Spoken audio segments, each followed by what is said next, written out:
പറഞ്ഞു വന്നത് ഇത് മിഥുനമാസമല്ലേ? പൂരം നാളിലാ അർജുന്റെ പിറന്നാള്.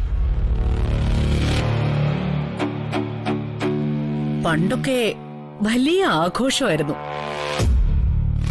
എല്ലാ അനാഥാലയങ്ങളിലും 3 നേരം ഭക്ഷണം രമാനിലയത്തിന്റെ വകയായിരുന്നു. ഇവന്റെ കല്യാണശേഷം അതൊക്കെ നിർത്തി.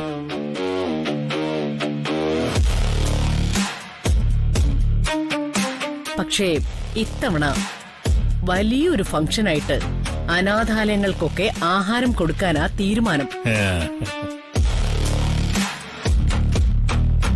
നല്ലതാണ്. കുടുംബം എന്ന് പറയുന്നതിന്റെ ഉറപ്പ് തന്നെ ഇത്തരം സന്തോഷമുള്ള മുഹൂർത്തങ്ങളാണ്. കൂടുമ്പോൾ ഇമ്പം തോന്നാത്തതൊന്നും കുടുംബമല്ല.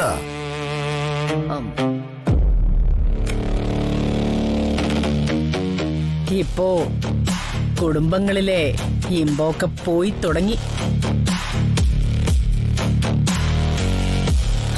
ചില ആളുകളൊക്കെ വന്നു കയറിയ അതോടെ കുടുംബമൊക്കെ നശിച്ചു തുടങ്ങും.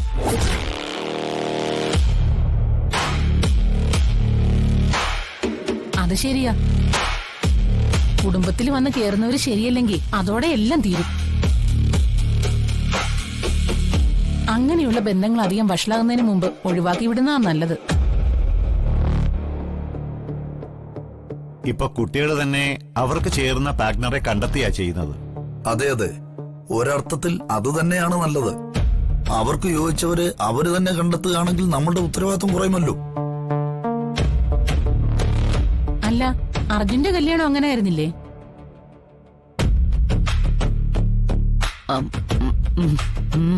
എന്താ രമാദേവി ഒരു മൂളല്?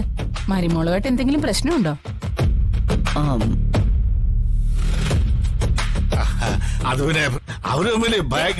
ഞങ്ങള് തമ്മിൽ നല്ല സിങ്ക.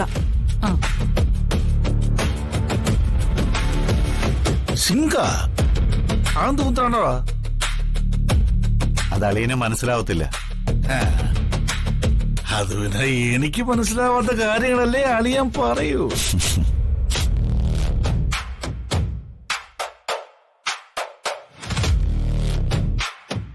ഈ വീട്ടില് ഉടനെ ഒരു ഫംഗ്ഷൻ നടത്താൻ പോവുക. ആ ഫംഗ്ഷനിൽ വെച്ച് ചിലതൊക്കെ ചിലർക്ക് മനസ്സിലാവും.